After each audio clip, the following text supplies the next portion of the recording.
నమస్తే master. Welcome to the new episode. ధ్యాన బంధువులందరికీ ధ్యానతో స్వాగతం. అద్భుతమైన విషయం తెలుసుకుంటున్నాము. ఈ మధ్యన స్టార్ట్ చేసిన బుక్ అనస్తాషియా బుక్. ఆ బుక్ పేరు ringing cedars of Russia. So ఎస్ మాస్టర్స్, ఈ బుక్ చదవడం అనేది ఒక బుక్ లాగా చదివితే మీకేం ఒక లవ్ స్టోరీ, ఒక డిఫరెంట్ స్టోరీ అలా చదువుతారండి. అయితే ఇందులో ఉండే విజ్డమ్ కావాలంటే ఖచ్చితంగా మీరు ధ్యానం చేసి ఒక స్థితిలో ఉంటూ ఈ బుక్ చదవాలి, లేదా మన వీడియోలు చూడాలి. సో మాస్టర్స్, మనం సెకండ్ బుక్ కంప్లీట్ చేసి థర్డ్ లోకి కూడా వచ్చేసాము. సో ఇప్పుడు ఏం జరుగుతా ఉంది? లాస్ట్ ఎపిసోడ్ లో మీరు చూశారు ఎలా అయితే వ్లాడిమిర్ మేగ్రే కొడుకు పుట్టాడని తెలుసుకొని తనని కలవడానికి బయలుదేరారు. కొన్ని గిఫ్ట్ తీసుకొచ్చారు. అనస్తాషియా కోసం ఫ్యాన్స్ రాసిన లెటర్స్ అయితే, మరి కొందరు చేతులతో తయారు చేసిన వస్తువులు ఉన్నాయి, అలా కొన్ని ఆర్టిఫాక్ట్స్ అన్నమాట, అవి తీసుకొచ్చారంట. బాబు కోసం తను డైపర్, మరి బేబీ ఫుడ్ ఉంటాయి కదండి, బేబీ ఫుడ్ అలా చూసి వెతికి సర్వే చేసి చాలా ఆలోచించి తీసుకొచ్చారంట. ఏదైతే మార్కెట్లో అందరికన్నా మంచి క్వాలిటీ అండ్ ఆర్గానిక్ అంటాం కదండి, అలా అన్నమాట. అయితే ఇక్కడ వచ్చినప్పుడు కొన్ని ఇబ్బందులు పడతారు, అదంతా లాస్ట్ ఎపిసోడ్ లో చూసాం. ఇప్పుడు అనస్తాషియాని కలిశారు. ఇక స్నానం చేసి నిద్రపోయి లేశారు, స్నానం చేసి ఇక బయలుదేరాలి. సో అనస్తాషియా తన పాలుతో ఆయన ఒంటి మీదంతా పాలు పోసి తన ఒంటి నిండా ఆ స్మెల్ వచ్చేటట్టు రుద్దుతుందన్నమాట. తన బట్టల మీద కూడా పాలు పోస్తుంది. ఆరబెట్టిన తర్వాత ఆ బట్టలను వేసుకొని వ్లాడిమిర్ ఇప్పుడు బాబుని కలవడానికి వెళ్తున్నారు. బాబు పేరు వలోద్యా అండి, వలోద్యా. వ్లాడిమిర్కి ఇంకో పేరు అన్నమాట. సో అలా వలోద్యా అని ఆయన బాబు పేరు. వెళ్తుండగా అనస్తాషియా వ్లాడిమిర్తో చెప్తుంది, నువ్వు వెంటనే అక్కడికి వెళ్ళి బాబుని మనం చేస్తాం కదండి, పిల్లలు చూసిన వెంటనే ఎత్తుకోవడము, మరి ముద్దు పెట్టుకోవడాలు అలా చేస్తాం, అదంతా చేయకూడదు. అసలు తనకి కనిపించకుండా ఉండాలి కాసేపు. తర్వాత నేను నీకు చెప్తాను, అప్పుడు నువ్వు ముందుకు రావాలి అని చెప్తుంది అనస్తాషియా. ఇదేంట్రా బాబు, కలవడానికి ఎన్ని కండిషన్స్ అనుకుంటారు మనసులో. అయినా పర్వాలేదు, ఏం అనలేదు కదా, ముందైతే అసలు నువ్వు రావద్దు, బాబుని కలవకూడదు అని చెప్పి ఉంటుంది. ఏ అబ్జెక్షన్ చేయలేదు, థ్యాంక్ గాడ్ అని మనసులో అనుకుని అలా బయలుదేరుతారు. కాసేపు అలా నడుచుకుంటూ అడవిలో వెళ్ళిన తర్వాత ఒక స్పాట్కి వచ్చిన తర్వాత అనస్తాషియా అంటుంది, చెట్టుకి పక్కన నిల్చోవాలి, ముందుకు రావద్దు, స్టాప్ హియర్ అని. అక్కడి నుంచి చూస్తాడు, బాబు ఎక్కడ కనిపించడం లేదు. ఎందుకంటే అనస్తాషియా కంటూ ఒక ఇల్లు లేదు, గుడిసె లేదు, షెడ్ లేదు, ఏమీ లేదు. బాబు పుడితే అయినా అలా ఉంటుందేమో అనుకుంటాడు, అది కూడా లేదు. బాబు ఎక్కడ ఉంటాడబ్బా అని. చాటున ఉండు, బయటికి రావద్దు అని చెప్పి అనస్తాషియా పక్కన కొంచెం దూరంగానే నిల్చుంటుందంట. అప్పుడు తను ఎటుపక్క చూస్తా ఉందో అది చూసి ఆ డైరెక్షన్ లో చూస్తే అక్కడ ఒక బేర్, ఎలుగబంటి, వాట్ ఇస్ ఇట్, బేర్ నిద్రపోతా ఉంది. ఇదేంటి బేర్ నిద్రపోతా ఉంది, బాబుని చూపించు అంటే ఇదేంటి ఇలా చూపిస్తా ఉంది అని ఆలోచించేసరికి అప్పుడు తనకు ఆ ఆ ఎలుగబంటి ఇలా పడుకుందంటండి, 2 చేతులు ఇలా పెట్టుకొని. ఆ 2 చేతుల మధ్యలోంచి ఒక తల బయటకు వస్తుంది, బేబీ హెడ్. అమ్మ బాబోయ్, అంత పెద్ద బేర్ చేతిలో బాబుని పెట్టేసి వచ్చిందా అనస్తాషియా అని భయపడతారు. ఇక మాట్లాడలేరు కదా, అలా చూస్తూ ఉండిపోతారు. ఎప్పుడైతే ఆ బాబు నిద్ర లేచి ఇలా తల బయటికి పెడతారో, ఆ ఎలుగుబంటి కూడా చేతుల్ని ఇలా విడదీసి ఫ్రీ చేస్తుందన్నమాట బేబీ. ఆ బేబీ నిదానంగా అక్కడి నుంచి లేసి కూర్చొని మనం బెడ్ దిగినట్టుగా ఆ ఎలుగుబంటిని దిగుతా ఉన్నాడు. ఇంకెంత ఎత్తుగా ఉన్నాడు కదా, బేబీ అయితే చిన్న బేబీ కదండి. సో అలా దిగేటప్పుడు తన కాలు తను ఎలుగుబంటి ముక్కు మీద పెట్టడము అలా జరుగుతా ఉంది. అయితే అది చూస్తే అడవి ప్రాణి అని మనం అనుకుంటున్నాం కదండి. జంతువులు అనగా మనం ఏమనుకుంటాం, వాళ్ళకి బుద్ధి ఉండదు, it is dangerous, wild animals అంటాం, అడవి జంతువులు. ఎంత ఓపిక్గా వెయిట్ చేస్తా ఉందంట, ముక్కు మీద కాలు పెట్టినా దిగేటప్పుడు ఏమి అనకుండా, కదలకుండా అలా ఉంది. అదంతా చూస్తున్నాడు వ్లాడిమిర్. బాబు అలా దిగేటప్పుడు ఇంకా ఫుల్‌గా దిగలేదంట. పాసు పోసాడంట. పాసు పోసినా ఆ జంతువు చూడండి ఏమీ చేయకుండా అలా ఉందంట. బాబు తర్వాత కింద దిగుతాడు. అలా మట్టిలో గడ్డి పైన చేతులాడిస్తూ అటు ఇటు చూస్తూ ఎక్కడి నుంచో చిన్నగా ఒక పక్షి సౌండ్ చేస్తా ఉంటే ఆ శబ్దం ఎక్కడి నుంచి వచ్చిందా? చిన్న పిల్లలు చేస్తారు కదండీ! అలా అటు ఇటు చూస్తూ ఉన్నాడు. గడ్డిల్లి ముట్టుకొని ఆడుకుంటున్నాడంట. ఎందుకు ఇదంతా చెప్తున్నారంటే, ఇంత జరిగినా అనస్తాషియా పరిగెత్తుకుంటూ వెళ్లి బాబుని ఎత్తుకోవడాలు అలాంటిదేం జరగలేదు. వెయిట్ చేసి బాబు ఏం చేస్తున్నాడా అనేది చూడడం జరుగుతా ఉంది. అలా బాబు కింద దిగుతాడు. అలా అటు ఇటు తిరిగి మళ్ళీ కొంచెం దూరంకెళ్ళి పాటీ చేస్తాడంట. అంటే నిద్ర లేసిన తర్వాత సుస్తు పాటీ చేయాల్సిందే కదా పిల్లలు. వెయిట్ చేస్తా ఉంది ఆ ఎలుగుబంటి. అక్కడ అదే ప్లేస్‌లో కొంచెం దూరంగా మనం అన్నాం కదండీ డెలివరీ కోసం ఒక ఎలుగుబంటి మరియు ఒక ఫాక్స్, వుల్ఫ్ ఇద్దరున్నారని. ఇద్దరు ఆ బాబుకి తల్లిగా తనని చూసుకుంటున్నారు. సో, చలికి అయితే ఆ బేర్ అలా గట్టిగా పట్టుకొని నిద్రపోయింది. ఇప్పుడు నా డ్యూటీ అన్నట్టుగా అది వెయిట్ చేస్తా ఉందంట ఆ వుల్ఫ్. బాబు పాటీ చేస్తే బాబు దగ్గరకొచ్చి బాబుని నాకుతా ఉంది. అంటే బమ్స్ క్లీన్ చేస్తా ఉంది. అప్పుడు అది ముట్టుకున్నప్పుడు బేబీకి ఇష్టం కాలేదంట. ఏ ఏ అంటుందంట బేబీ. అప్పుడు వెంటనే ఆ వుల్ఫ్ వెనక్కొచ్చేస్తుంది కాసేపు. లీవ్ ఇట్ అలోన్ అన్నట్టుగా. మళ్ళీ బాబు అటు ఇటు తిరిగినప్పుడు మళ్ళీ దగ్గరకొచ్చి క్లీన్ చేస్తుంది. అంటే క్లీన్ అవ్వలేదు, ఫుల్‌గా క్లీన్ అవ్వలేదు అనేది కూడా తెలుసు. ఇంకోసారి క్లీన్ చేయాలి అనేది కూడా తెలుసు. అండ్ బాబు పర్మిషన్ లేకుండా ఏమీ జరగటం లేదు. ఈ విషయమే మనకు అనస్తాషియా ఎక్స్‌ప్లెయిన్ చేస్తుంది. నెక్స్ట్ చాప్టర్స్‌లో ఇంకా డీటెయిల్‌గా ఉంది దీని ఎక్స్‌ప్లనేషన్. ఇదంతా వ్లాడిమిర్ చెట్టు చాటున నిల్చొని చూస్తూ ఉన్నాడు. ఇదే ఈ ఇంత క్లీన్ చేసే ఒకరికొకరు క్లీన్ చేసే యానిమల్స్ ఉన్నప్పుడు మనకు డయపర్ ఎందుకు కావాలి బాబు? అని ఆలోచిస్తున్నాడు. అప్పుడు తనకు తెలుస్తుంది అనస్తాషియా ఎందుకు నవ్వింది నేను ఎప్పుడైతే చెప్పానో, బాబు కోసం నేను డైపర్ తీసుకొచ్చానంటే స్మైల్ చేసి ఉంటుందన్నమాట అనస్తాషియా. నీకే తెలుస్తుందిలే అన్నట్టు. ఇప్పుడు నాకు అర్థమయింది. అవసరమే లేదు డైపరు అని. అలా మరి బాబు ఆడుకుంటూ, ఆడుకుంటూ అప్పుడు అటు ఇటు తిరిగి చూసినప్పుడు అనస్తాషియా వైపు చూసి అప్పుడు అమ్మని అలా చేతులు పెట్టి అమ్మ అన్నదిలే ఆ! ఊ, ఆ! ఊ అలా శబ్దాలు చేస్తే అనస్తాషియా వెళ్ళటం లేదు. ఇప్పుడు కూడా తను అక్కడే కూర్చుంటుందంట. బాబు అలా నిదానంగా దగ్గరకొస్తాడు. అనస్తాషియా పక్కనే కూర్చొని ఆడుకోవడం మొదలెడతాడు.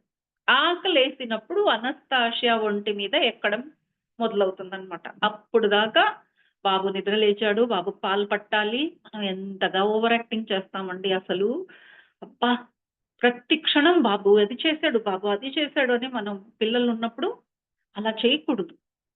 అదే ఇక్కడ మనకు టీచింగ్. వెయిట్. పిల్లలకి అది ఇష్టం అయినప్పుడు, ఆకలేసినప్పుడు దగ్గరకొస్తారు. అప్పుడు అన్నం పెట్టాలి.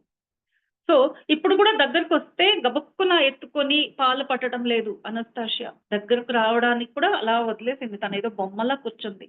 బాబు ఎక్కి తనని ఎక్కి కూర్చొని పాలు తాగడం మొదలెట్టినప్పుడు అప్పుడు అనస్తాషియా 2 చేతులతో బాబుని ముద్దాడుతుందంట. అది వ్లాడిమిర్ చూస్తున్నారు. తను ఎలా అప్రోచ్ అయింది. వెంటనే ఎత్తుకోవద్దు అనింది కదా! ఎందుకనింది అనేది ఇప్పుడు తనకు అర్థమైంది. బాబు పాలు తాగుతూ అటు ఇటు చూస్తున్నాడు. అక్కడుండే కొత్త పువ్వుల్ని చూస్తున్నాడంట, గడ్డిని చూస్తున్నాడు, చెట్టులు అక్కడున్నాయి, మేఘాల్ని చూస్తున్నాడు. అలా చూస్తుండగా ఒక్కసారి అలా ఒక దృష్టి వ్లాడిమిర్ వైపు వెళ్తుందంట. అయితే పట్టించుకోలేదు. ఎలా అయితే వేరే వస్తువులున్నాయో అలాగే ఒక వ్లాడిమిర్ అనుకోని డొయ్ అని అలా మళ్ళీ తల తిప్పేస్తుందంట బాబు. తిప్పేస్తాడు. ఇప్పుడు వ్లాడిమిర్‌కి ఒక ఒక స్టెప్ బయట రావచ్చు అనే ఒక ధైర్యం. నిదానంగా కొంచెం బయటకొచ్చి నిల్చుంటారు. బాబు పాలు తాగిన తర్వాత కింద దిగి మళ్ళీ ఆడుకోవడం మొదలెట్టాడు. నిద్రపోతాడంట. నిద్రపోతాడు. నిద్రపోయి మళ్ళీ నిద్ర లేసి ఆడుకోవడమే. అప్పుడు మళ్ళీ లేసిన తర్వాత ఆడుకునేటప్పుడు అలా చూస్తే వ్లాడిమిర్‌ని చూసి అప్పుడు చెయ్యి చూపించి ఆ! ఆ! అంటాడంట. అంటే ఇప్పుడు తనకు ఆయన మీద ఇంట్రెస్ట్ వచ్చినట్టు. అప్పుడు వ్లాడిమిర్ ఇంక తట్టుకోలేడు అన్నమాట. అమ్మో! బాబు నన్ను చూసేసాడు, నా వైపు వేలు పెట్టాడంటే అయిపోయిందని అక్కడి నుంచి వచ్చి బాబుని ఎత్తుకుంటారన్నమాట. ఇప్పుడు అనస్తాషియా ఏమి అనదన్నమాట. బాబుని ఎత్తుకొని గట్టిగా ముద్దాడితే, బాబుకి కొత్త జెంట్స్ కదండీ! ఇక్కడంతా చీక్స్ అంతా కొంచెం షేవ్ లేదు. సో, అందుకే కొంచెం ఫీలింగ్ డిఫరెంట్‌గా ఉంటుంది. స్మూత్ స్కిన్ లేదు గదా! అని బాబు కాసేపు తర్వాత కింద దిగిపోతాడంట. Comfortable feel అవ్వడు. అయితే అంత ముట్టి చూస్తూ ఉన్నాడు. చెవులు ముట్టుకుంటున్నాడంట, ముక్కు ముట్టుకొని చూస్తున్నాడు. అంటే ఫస్ట్ టైమ్ ఒక మగవాడిని చూస్తున్నాడు బాబు. ఇప్పటిదాకా అమ్మని మాత్రమే చూసాడు. అంతే. 2 మినిట్స్ కూడా లేదు. అంత చూసి ఆడుకోవడమే. అప్పుడు వ్లాడిమిర్ అనస్తాషియా పక్కన కూర్చొని మాట్లాడతారు. అప్పుడంటాడు, "నువ్వు చెప్తే అర్థం కాలేదు. రావద్దు అంటే అర్థం కాలేదు. అప్పుడు నాకు హర్ట్ అయ్యాను. అమ్మో! నా బిడ్డని చూడొద్దంటా ఉంది ఇది అని. నిన్ను పిచ్చిగా తిట్టాను కూడా. ఇప్పుడు నాకు అర్థమవుతోంది. ఏదైనా గిఫ్ట్ తీసుకొస్తాను అంటే నువ్వు ఏమి తీసుకురావద్దు, అసలు నువ్వు రావద్దు ఎందుకన్నావో ఇప్పుడు అర్థమవుతోంది. అసలు ఏమి అవసరం లేదు. నీ దగ్గర అన్నీ ఉన్నాయనిపిస్తా ఉంది. మేము సిటీలో ఉంటూ ఇన్ని వస్తువులున్నా అది లేదు, ఇది లేదు అనుకుంటాం గానీ, ఇక్కడ ఏమీ లేని పరిస్థితిలో కూడా మీ దగ్గర అన్నీ ఉన్నాయి. మీకు ఏ వస్తువు లోటే లేదు. ఇది ఎంత సత్యం అనేది నాకు ఈరోజు అనుభవంలో వచ్చింది. అసలు బిడ్డకి మనం అడ్వర్టైజ్‌మెంట్ చూసి ఎన్నెన్నో వస్తువుల్ని కొంటాం. అలా కొనేటట్టు చేస్తారు అంటుంది అనస్తాషియా. నీ తప్పు కాదయ్యా అది. మార్కెట్ అలా ఉంది. మిమ్మల్ని ఒకొక్క సీరియల్ చూడాలని కూర్చుంటారు. సినిమా చూడాలని మీరు టీవీ ఆన్ చేస్తే, ఇదే సమయం బాబు వీళ్ళని హిప్నోటైజ్ చేయాలి అని ఒక 10 నిమిషాలకు ఒక్కొక్కసారి ఒకే advertisement again and again show చేస్తూనే ఉంటారు. ఇది చాలా మంచిది. Best in the world. ఇప్పుడు కొత్తగా టెక్నాలజీతో చేయబడింది అని పిల్లల కోసము బెడ్డు మరి క్యాస్కెట్ అంటారండి. ఉయ్యాలలాగా ఉంటాయి గదా! ఇప్పుడు చూడండి ఇంతకుముందయితే పిల్లలకి ఉయ్యాల మాత్రమే ఉండేది. ఇప్పుడు కార్‌లో తీసుకెళ్ళడానికి ఒక ఉయ్యాలంట. ఎత్తుకోవడం లేదు ఇప్పుడు. చేతిలో ఇలా బేబీలని ఎత్తుకోవడం లేదు. దానికొక బ్యాగు, స్లింగ్సు, ఫ్రంట్ పాకెట్టు, బ్యాగ్ ఉండేది. బ్యాగ్ ఎత్తుకోవాలంటే బ్యాక్‌లో ఎత్తుకునేటట్టు, ఫ్రంట్‌లో ఎత్తుకునేటట్టు, కార్‌లో ఎళ్తే ఒక బుట్టీలాగా ఉంటుంది. ఒక బాస్కెట్ లాగా ఉంటుంది. దానికొక అలా ఎన్నో అడ్వర్టైజ్‌మెంట్ చేసి వాళ్ళు పిల్లల్ని మీరు ఫిజికల్‌గా టచ్ చేయనట్టుగా అయిపోయింది గదండీ ఇప్పుడు. ముట్టుకుంటున్నామా పిల్లల్ని? లేదు. ఆ బ్లాంకెట్‌లో కప్పడం అనేది వచ్చింది. అప్పుడే అక్కడంతా రష్యాలో అవి ఉన్నాయండి అప్పుడే. ఇప్పుడు కూడా చూడండి మన ఇండియా వెదర్‌కి అసలు అవసరం లేదు. అయినా పిల్లలకి ఎలాంటి ఒక కవరింగ్ చేస్తారండి. తల పైన ఒక ఫుల్‌గా ఒక టోపీ వచ్చేటట్టు ఒక బెడ్ షీట్ ఉంటుంది. అది ఇలా ఇలా కప్పితే దాన్ని చుట్టేసి అప్పుడు బేబీని మీ చేతిలో పెడతారు ఎత్తుకోవడానికి. అసలు పిల్లలకి మనం స్కిన్ టు స్కిన్ టచ్ ఉండాలి. స్కిన్ టచింగ్‌లో ఉంటేనే ఒక బాండేజ్ క్రియేట్ అవుతుంది.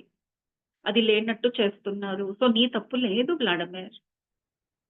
తల్లి పాలు ఉండగా 3 నెలల పిల్లలకి ఒక ఆర్టిఫిషియల్ ఫుడ్, 6 నెలల బేబీస్‌కి ఇది ఇవ్వండి.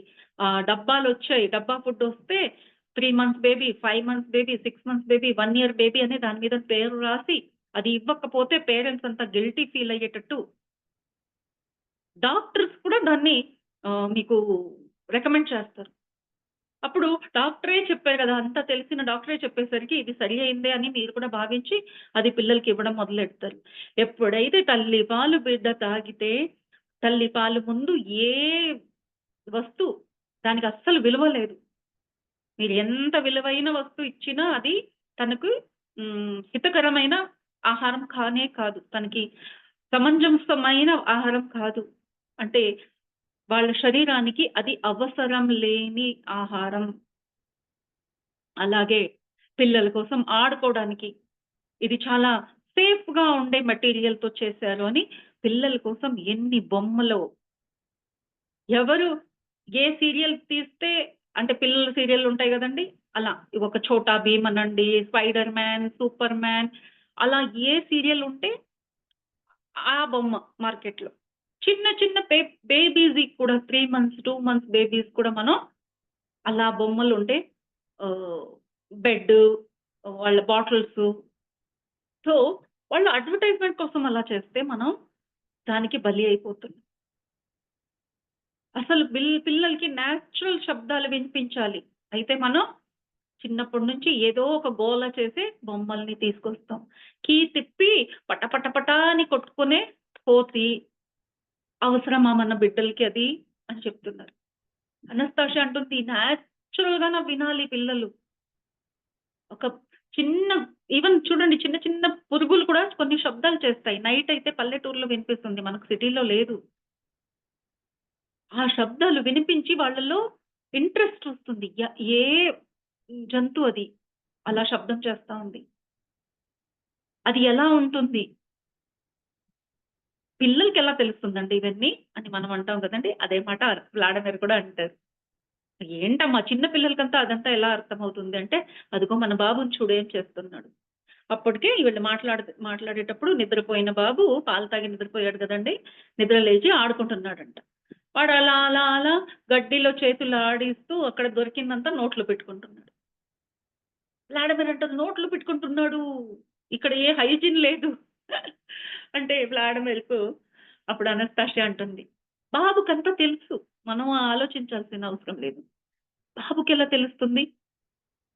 అక్కడ ఏదైనా పాయిజనస్ ఫ్లవర్స్ ఉన్నాయనుకో, అంటే అది పాయిజన్ అని నోట్లో పెట్టుకుంటే చేదుగా ఉంటుంది. అప్పుడు ఇష్టం ఉండదు. ఉమ్మేస్తాడు. నోట్లో పెట్టుకోరు పిల్లలు. నోటి దాకా తీసుకెళ్తారు. లిప్స్ టచ్ అయిన వెంటనే బాలేదంటే ఛీ! థు వాంతి చేసేసుకుంటారు. ఒకవేళ నోట్లోకెళ్తే వాంతి వచ్చేస్తుంది. వ్లాడిమిర్ అంటారు. అదే కదా! వాంతొస్తుంది గదా! అప్పుడు వాంతొచ్చిందనుకో ఎంత సీరియస్ కేస్ కదా అది. బేబీస్ వామిట్ చేస్తే ఎమర్జెన్సీ హాస్పిటల్స్ లేవిక్కడ. ఎలా? అంటే ఎందుకు? వామిట్ అయితే హాస్పిటల్ ఎందుకెళ్ళాలి? Vomit itself is the treatment.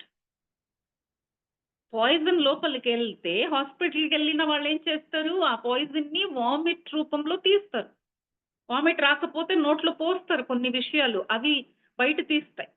ఇక్కడ ఆ బేబీకే తెలుసు తనే వామిట్ చేసుకుంటుంది. ఒక కుక్క పిల్లకి కూడా తెలుసు. యానిమల్స్, క్యాట్స్ అండ్ డాగ్స్ మనం చూసాం కాబట్టి వాళ్ళ గురించి మాట్లాడొచ్చు. ఈవెన్ వాళ్ళకి ఇండైజెషన్ అయిన కడుపులో ఉండే ఆహారంని కూడా వాళ్ళు గడ్డి తిని వాంతి చేసి కడుపు ఖాళీ చేసుకుంటారు. అలాగే మనిషి బిడ్డకి కూడా అంత ఆలోచన ఉంది. వాళ్ళకి తెలిసిన విషయాలు. వాళ్ళు అలా నేర్చుకుంటారు. అలాగే చుట్టుపక్కన ఉండే పువ్వుల నుంచి పడిన ఆహ్, పోలన్ అంటారు చూడండి. ఆ పౌడర్ గాలిలో వస్తుంది. మొహం మీద, చేతుల మీద పడితే అది నాకుతాడు బేబీ. అది వాడికి ఫుడ్డు. వైటమిన్స్. తనకి కావాల్సిన విటమిన్ అందులో దొరుకుతుంది. అది సరి అయింది కాదంటే వాంతి చేసుకుంటాడు. మనం ఆలోచించాల్సిన అవసరం లేదు. అది సీరియస్‌గా అయిందనుకోండి. అప్పుడు హాస్పిటల్ లేదు అంటాడు వ్లాడిమిర్. ఎమర్జెన్సీ వస్తే ఏం చేస్తాం అంటే, బాబు అన్నం తినడు అప్పుడు. తనకి జ్వరం వచ్చేస్తుంది. జ్వరం వచ్చి 2 రోజులు ఆహారం తినకుండా ఉంటాడు. అదే తన ట్రీట్మెంట్. మనం ట్రీట్మెంట్ అంటే ఇంకా మన శరీరంలో ఏది వెయ్యాలి అని చూస్తుంటాం. అయితే ట్రీట్మెంట్ అంటే ఉండే టాక్సిన్స్‌ని గాని, విషాన్ని గాని తీసేయడమే ట్రీట్మెంట్ అంటే. అది నేచురల్లీ మన బాడీకి తెలుసు. సో, అలా ఒక బిడ్డ చిన్నప్పుడు పుట్టిన దగ్గర నుంచి ఇవి తనంతట తానే నేర్చుకుంటారు. అదే మనం సిటీలో ఉంటే ఈ ఛాన్సెస్ ఇవ్వకుండా పిల్లల్ని మూర్ఖంగా అందరూ ఉన్నట్టుగానే ఉండడం నేర్పిస్తాం. అందుకే సిటీకి వెళ్ళడం అవసరం లేదు. అక్కడుంటే ఇవన్నీ నేచురల్‌గా నేర్చుకునే పాటలన్నీ మర్చిపోతాం. సో, ఎప్పుడైతే నిద్రపోవాలా? ఎప్పుడు పాలు తాగాలా? ఎలా ఎక్కాలా? దిగాలా? అదంతా పిల్లలు తనంత తానే నేర్చుకుంటారు. మీరు చేతులు పట్టుకొని పిల్లల్ని నడిపిస్తారు. ఇంకా నడవలేదే 6 నెలలయిపోయింది. ఇంకా మాట్లాడలేదే అని హ్మ్. పాటలు పాడుతూ ఇక 3 నెలలు, 4 నెలల బేబీస్‌కే ఏబీసీడీలు, రైమ్సు స్కూల్‌లో చెప్పే రైమ్ అవసరమా? పుట్టిన బిడ్డలకి అసలు ఏమి చూడనివ్వకుండా ఫస్ట్ అయితే మీరు రూమ్స్‌లో ఉంటారు. సిమెంట్‌తో కట్టిన 4 గోడల మధ్య ఉంటూ, అసలు ఆ పచ్చదనం కనిపించనట్టు, మరి ఆ జంతువులు శబ్దాలు వినిపించనట్టు ఉండడం కాకుండా, ఇప్పుడు వాళ్ళు కళ్ళు అటు ఇటు తిప్పడానికి అస్సలు ఛాన్స్ ఇవ్వకుండా, పిల్లలు కళ్ళు తెరిసిన వెంటనే మీ మొహాన్ని తీసుకెళ్ళి వాళ్ళ ముందు పెట్టేస్తారు. మీ మొహం తప్ప ఇంకేమి చూడకూడదు అన్నట్టుగా. మీరు వెళ్ళిపోతే వాళ్ళ నాన్నొస్తారు. అమ్మమ్మొస్తుంది, నాన్నమ్మొస్తుంది. ఎవరో ఒకరు బేబీని ఎత్తుకుంటున్నారు. తన ఓన్ ఇంట్రెస్ట్‌తో నేర్చుకోవడానికి అవకాశమే ఇవ్వడం లేదు. అలా చేస్తూ ఉండగా స్లోలీ పిల్లలు ఆ క్వాలిటీనే మర్చిపోతారు. నేను చూసుకొని అటు ఇటు చూసి నేర్చుకోవాలనేది కూడా ట్రేట్స్ అంటారు దాన్ని. ఆ స్వభావాన్నే మర్చిపోతాం. అలా ఉన్నప్పుడు నిజంగానే మనం పెద్దవాళ్ళైనా, మన చుట్టుపక్కన ఎంత మంచి సీనరీ ఉన్నా, మంచి సీనరీ అంటే ఇక్కడ నిజంగానే ఒక సినిమాలాగా సీనరీ కాదండి. ఏది ఉన్నా మనం చూసి నేర్చుకోవడం జరుగుతూనే ఉంటుంది ప్రతి క్షణం.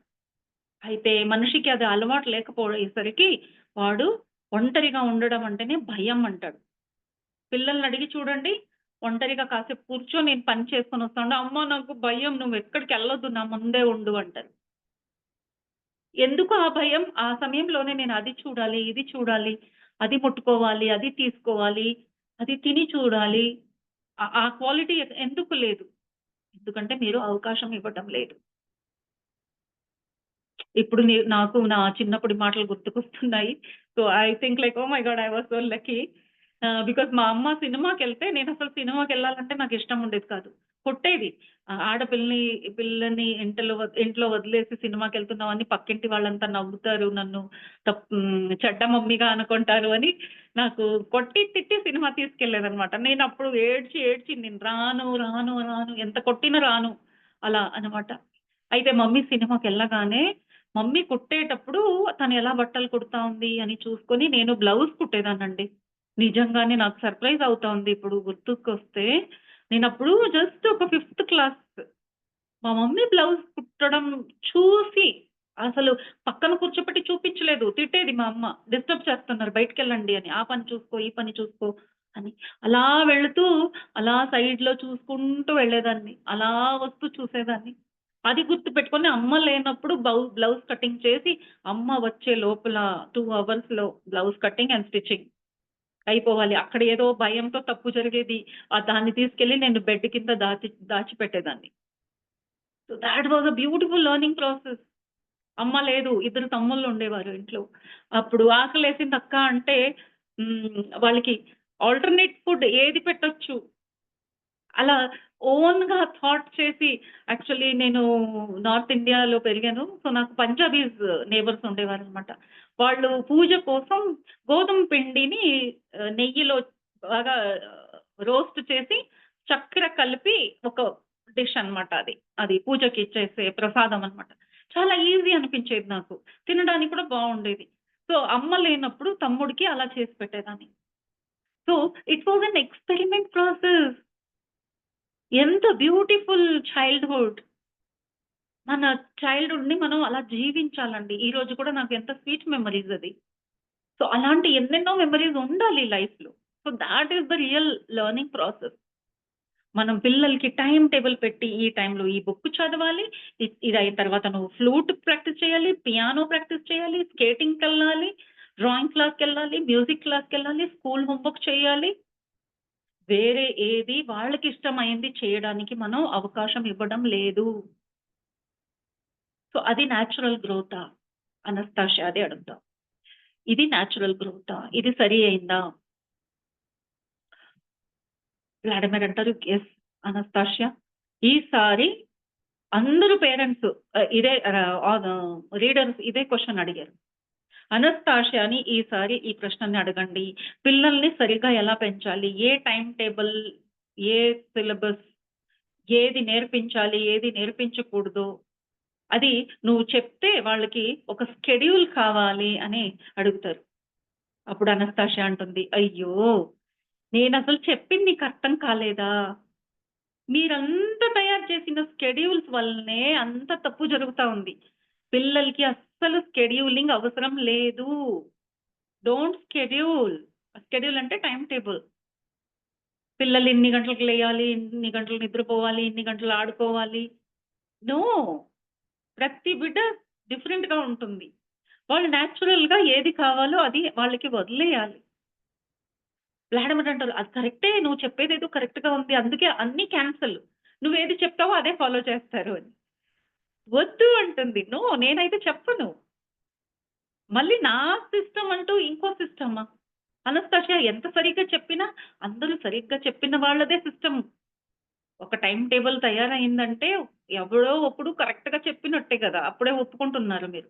7 గంటలు నిద్రపోవండి అని ఎవరో తెలిసిన వాడు, తెలివిగలవాడు చెప్తే మనం ఈ రోజు కూడా 7 గంటల సేపు నిద్ర మంచిది అని ఈ పెద్దవాళ్ళు అదే ఫాలో అవుతున్నాం.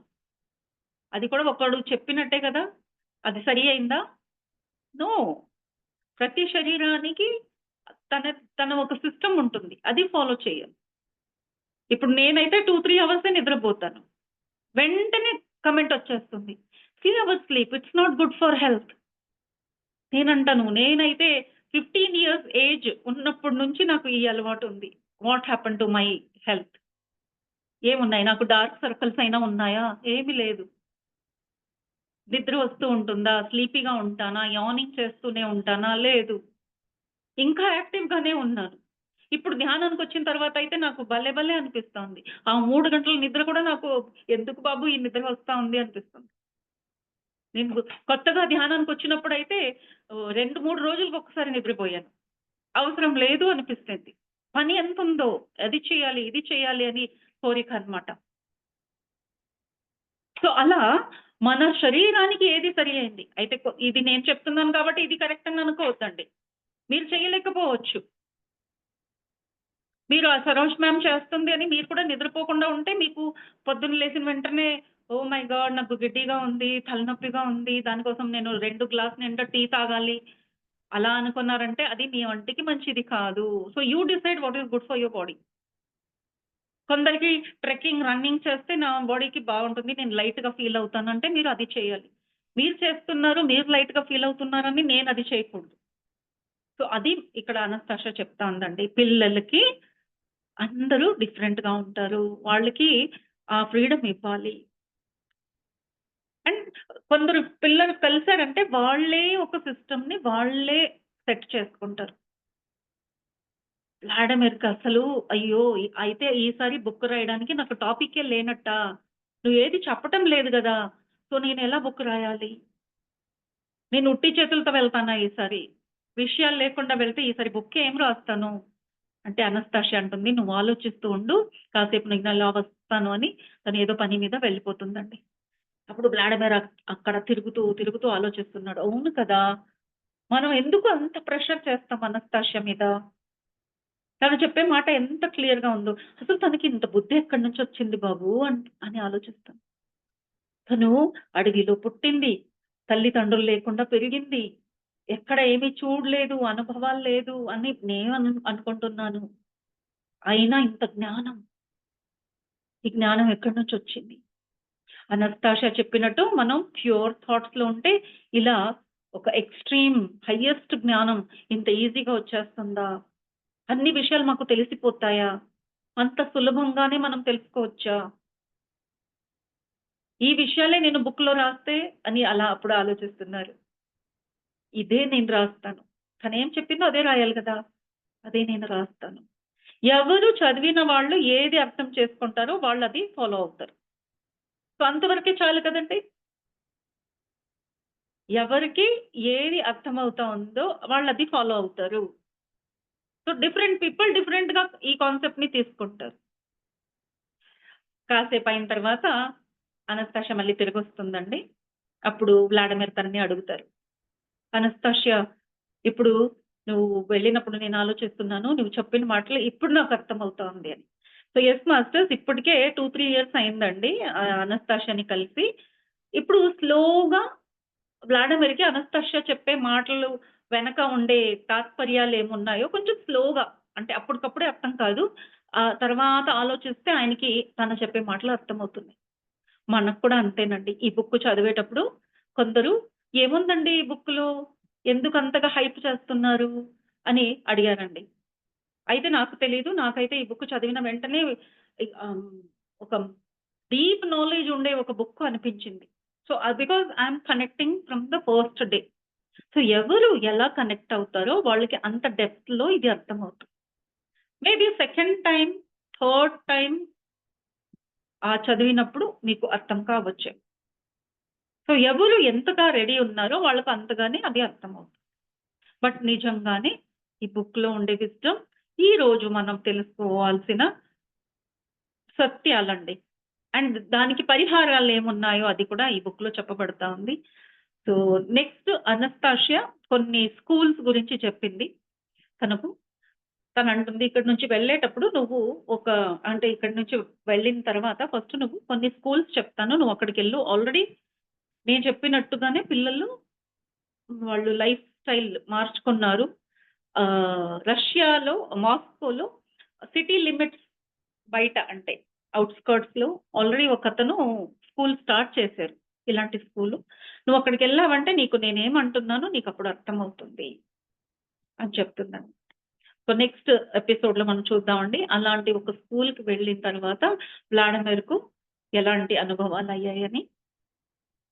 సో, యెస్ మాస్టర్స్ ఎవరికైతే చదవడానికి కుదురుతుందో 'రింగింగ్ సెడార్స్ ఆఫ్ రష్యా' అనస్తాషియా అనే బుక్ చదవండి. అలాగే ఈ బుక్కు చదవని వాళ్ళు చాలా మందున్నారండి. ఎందుకంటే చాలా పెద్ద బుక్కు. కొందరికి అది చదవడానికి ఇష్టం ఉన్నా చదవలేకపోవచ్చు. So, please watch these videos. Subscribe చేయండి. మీ ఫ్రెండ్ సర్కిల్‌లో అప్పుడు ఇది ఈజీగా రీచ్ అవుతుంది. అలాగే షేర్ చేసి చెప్పండి జనాలకి మేము వింటున్నామండి. చాలా బావుంది. విజ్డమ్ ఉంది అని. సో, ఖచ్చితంగా అందరూ చూస్తారు, వింటారు. So, please subscribe, share and comment చేయండి. మీకు ఈ టాపిక్ రిలేటెడ్‌గా మీ అనుభవాలు ఏదైనా ఉంటే షేర్ చేసుకోండి. So, yes masters. సో, ఈ రోజుకి ఈ ఎపిసోడ్‌లో ఇంతేనండి. నెక్స్ట్ ఎపిసోడ్‌లో మళ్ళీ ఆహ్, నెక్స్ట్ విషయాలు తెలుసుకుంటూ మళ్ళీ కలుద్దాం. Thank you very much. నమస్తే.